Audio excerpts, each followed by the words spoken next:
ಕಾರ್ಯಕ್ರಮಗಳಿಗೆ ಚಾಲನೆ ನೀಡಿದಿರಿ. ಅದಾದ್ಮೇಲೆ ಹೇಳ್ಬಿಡಿ ಮೊದಲೇ. ಸರ್, ಈಗ ನೇರವಾಗಿ ಸರ್, ಬಜೆಟ್ನ ವಿಚಾರವಾಗಿ ಅಸಮಾಧಾನ ಹೊರಹಾಕಿದೆ ಸರ್. ನಿಮ್ಮ ವಿರುದ್ಧ ನಿಮ್ಮ ಪಕ್ಷದ ಕೆಲ ಶಾಸಕರು ಆಕ್ರೋಶವನ್ನು ಹೊರಹಾಕ್ತಾರೆ.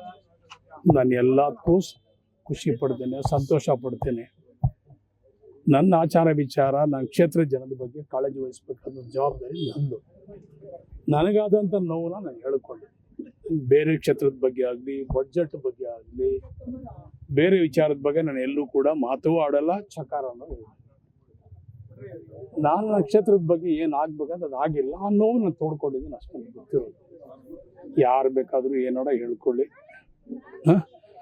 ಯಾರು ಒಳ್ಳೇದು ಅನಿಸ್ತದೆ, ಒಳ್ಳೇದಾಗಿದ್ರೆ ಒಪ್ಕೊಳ್ಳಿ, ಕೆಟ್ಟದಾಗಿದ್ರೆ ತಿರಸ್ಕಾರ ಮಾಡಿ. ನನ್ನ ಕ್ಷೇತ್ರಕ್ಕೆ ಆ ನೋವನ್ನು ನಾನು ಹೇಳ್ಕೊಂಡಿದ್ದೇನೆ. ಪಕ್ಷದ ವೇದಿಕೆಯಲ್ಲಿ ಇದನ್ನು ಚರ್ಚೆ ಮಾಡಬೇಕು, 4 ಗೋಡೆ ಮಧ್ಯದಲ್ಲಿ ಅಂತ ಪರಮೇಶ್ವರ್ ಹೇಳಿದ್ದಾರೆ. ಒಪ್ಕೋತೀನಿ. ನಾನು ಸಾಕಷ್ಟು ಸಲ ಹೋಗಿದ್ದೀನಿ. ಉಪಮುಖ್ಯಮಂತ್ರಿಗಳು, ಮಾನ್ಯ ಮುಖ್ಯಮಂತ್ರಿಗಳು ಇಬ್ಬರ ಜೊತೆಲೂ ಮುಖಾಮುಖಿಯಾಗಿ ಚಿತ್ರ ಸಮೇತ ಏನು ನಡೀತು ಅಂಥೇಳಿ ಅದರ ಚಿತ್ರವನ್ನು ನಾನು ಒಂದು ಆಲ್ಬಮ್ ಮಾಡಿಸಿ, ಇಷ್ಟೇ ದನ ಸತ್ತೋಗಿದೆ, ಇಷ್ಟೇ ಜನ ಇದು ಮಾಡಿದ್ದಾರೆ, ಇಂತಿಂತೆ ತೊಂದರೆ ಆಗಿದೆ, ಇಷ್ಟೇ ವಸ್ತುಗಳು ನಾಶ ಆಗಿದೆ, ಯಾರು ಒಡವೆ ಇಲ್ಲ, ಯಾರ ಮನೆ ಪೇಪರ್ಗಳಿಲ್ಲ, ಯಾರ ಮಕ್ಕಳಿಗೆ ಪುಸ್ತಕಗಳಿಲ್ಲ, ಯಾರ ವಾಹನಗಳಾಯ್ತು, ಚರಂಡಿ, ರಸ್ತೆ, ಏನು ಮಾಧ್ಯಮದವ್ರಿಗೇನು ಗೊತ್ತಿಲ್ವೇ? ಮಾಧ್ಯಮದವ್ರ ಹತ್ರ ಅದೇನ ಇಲ್ವಾ? ವಸ್ತುಸ್ಥಿತಿ ನೀವೆಲ್ಲ ಗಮನಿಸ್ಲಿಲ್ವ? ಆ ನೋವಿತ್ತು, ಅದನ್ನು ತೋಡ್ಕೊಂಡಿದ್ದೇನೆ ಅಷ್ಟೇ. ಸರ್, ತಾರತಮ್ಯ ಆಗಿದೆ ಸರ್. ಯಾಕೆಂದ್ರೆ ಈಗ ನೀವು ಶಿವಕುಮಾರ್ ಜೊತೆಗೆ ಜಾಸ್ತಿ ಕಾಣಿಸ್ಕೊಂಡಿದ್ದೀವಿ. ಆ ನಿಟ್ಟಿನಲ್ಲಿ ಏನಾದರೂ ತಾರತಮ್ಯ ಆಗಿದೆ ನಿಮ್ಗೆ ಅನಿಸ್ತದ? ನಾನು ಅದನ್ನು ಹೇಳೋದಿಲ್ಲ, ನಾನು ಅದನ್ನು ಹೇಳಲಿಲ್ಲ, ನನಗೆ ಅದು ಆ ರೀತಿ ಅನಿಸ್ಕೊಳ್ಳೇ ಇಲ್ಲ. ನನ್ನ ಕ್ಷೇತ್ರಕ್ಕೆ ನಾನು ತೋಡ್ಕೊಂಡಂಥ ನೋವಿಗೆ ನನಗೆ ಪ್ರತಿಫಲ ಸಿಕ್ಕಲಿಲ್ವಲ್ಲ, ಆ ನೋವು ಅಷ್ಟೇ. ಇವತ್ತು KSMB ಮುಚ್ಚಿ 10 ವರ್ಷ ಆಯಿತು. ನಾನು ಜಿಲ್ಲಾ ಪಂಚಾಯತಿ ಅಧ್ಯಕ್ಷ ಆಗಿದ್ದ ಸಂದರ್ಭದಲ್ಲಿ ಮುಖ್ಯಮಂತ್ರಿಗಳು ಅವತ್ತು ಸಿದ್ದರಾಮಯ್ಯ ಸಾಹೇಬರಿಗೆ ಬರೀ 20 ಕೋಟಿ ಅವತ್ತು ಕೊಟ್ಟಿದ್ರು. ಅದಾದಮೇಲೆ ಒಂದೇ ಒಂದು ನ್ಯಾಯ ಪೈಸಾ ಕೊಡಲಿಲ್ಲ. ನಿಮ್ಗೆ ಗೊತ್ತಾ, 2800 ಮನೆ ಇವತ್ತು ಹರಾಜಿಗೆ ಬಂದಿದೆ. ಎಲ್ಲ ಬ್ಯಾಂಕಲ್ಲಿ ಮೈಕ್ರೋ ಫೈನಾನ್ಸು, ಇನ್ನೊಂದು ಹಣಕಾಸು ವ್ಯವಹಾರ, ಪ್ರೈವೇಟು, ಬಡ್ಡಿ ಏನೆಲ್ಲ ಮಾಡ್ಕೊಂಡು ಇವತ್ತು ಸುಮಾರು 2800 ಮನೆಗಳು ಇವತ್ತು ಹರಾಜಿಗೆ ಬ್ಯಾಂಕ್ನವ್ರು ಇವತ್ತೆಲ್ಲ ಬಂದು ನೋಟಿಸನ್ನು ಇಶ್ಯೂ ಮಾಡಿದ್ದಾರೆ. KSMBಗೆ ಒಂದು 100 ಕೋಟಿ ರೂಪಾಯಿ ದುಡ್ಡು ಕೊಡಿ ಅಂತ ಕೇಳ್ತಾ ಇದ್ವಿ, ಇಲ್ಲ. ರಸ್ತೆ ಚರಂಡಿ ದುರಸ್ತಿ ಕೇಳ್ತಾ ಇದ್ವಿ, ಇಲ್ಲ. ಆ ಕಳ್ಕೊಂಡಂಥ ವಸ್ತುಗಳಿಗೆ ಏನಾದರೂ ಒಂದಷ್ಟು ಪರಿಹಾರ ಕೊಡಿ ಅಂತ ಕೇಳ್ತಾ ಇದ್ವಿ, ಅದಕ್ಕೂ ಇಲ್ಲ. ನೋವಾಗಲ್ವಾ?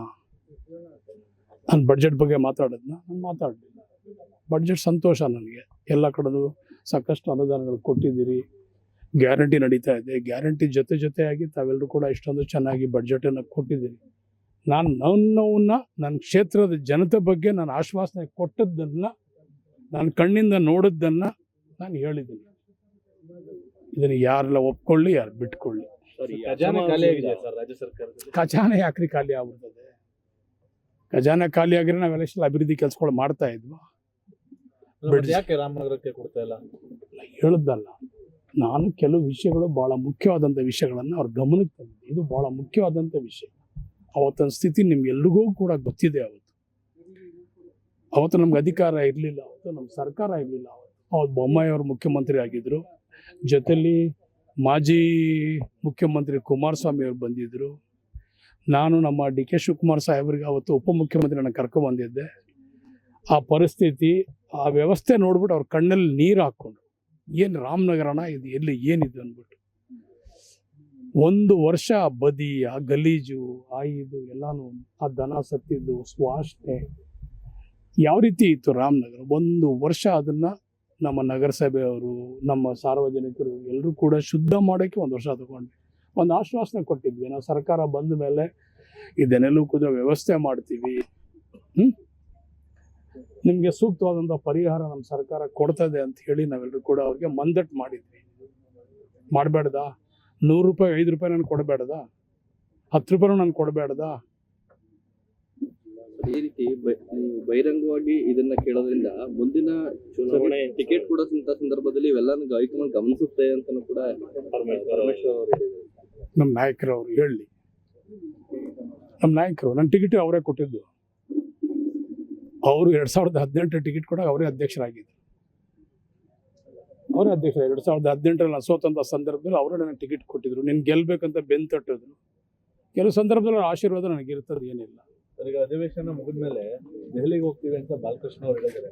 ಶಾಸಕರೆಲ್ಲ ಸಚಿವ ಸಂಪುಟ ಪುನರ್ರಚನೆ ಮಾಡಿ ಅಂತ ಹೇಳಿ. ಕೆಲವರೆಲ್ಲ ಹಿರೀಕರು, ಕೆಲವರೆಲ್ಲ 3 ಸಲ 4 ಸಲ ಗೆದ್ದಿರೋರು ಎಲ್ಲರೂ ಕೂಡ ಅವ್ರು ಪ್ರತ್ಯೇಕವಾಗಿ ನಾವೆಲ್ಲ ಡೆಲ್ಲಿಗೆ ಹೋಗಬೇಕು, ನಮ್ಮ ಆಳಲನ್ನು ಅಲ್ಲಿ ಹೇಳಬೇಕು, ನಾವು ಒಂದ್ಸಲ ಮಂತ್ರಿಗಳಾಗಬೇಕಂತೇಳಿ ಅವರು ಕೂಡ ಮನಸ್ಸನ್ನು ಮಾಡಿದ್ದಾರೆ. ಹೋಗ್ತೀನಿ ಅಂತ ಎಲ್ಲರೂ ಒಗ್ಗಟ್ಟಾಗಿ ಎಲ್ಲರೂ ಒಂದು ತೀರ್ಮಾನ ತಗೊಳ್ತಾ ಇದ್ದಾರೆ. ನಾಯಕತ್ವ ವಿಚಾರ ನಾನು ಗೊತ್ತಿಲ್ಲ ಕೇಳ್ಬಿಟ್ಟು ಬೇಕಾದ್ರೆ ಹೇಳ್ತೀನಿ ಅವ್ರಿಗೆಲ್ರಿಗೂ. ನ್ಯೂಸ್ ಫಸ್ಟ್ ನಿರ್ಭೀತಿಯಿಂದ ನಿಮ್ಮ ಪರವಾಗಿ.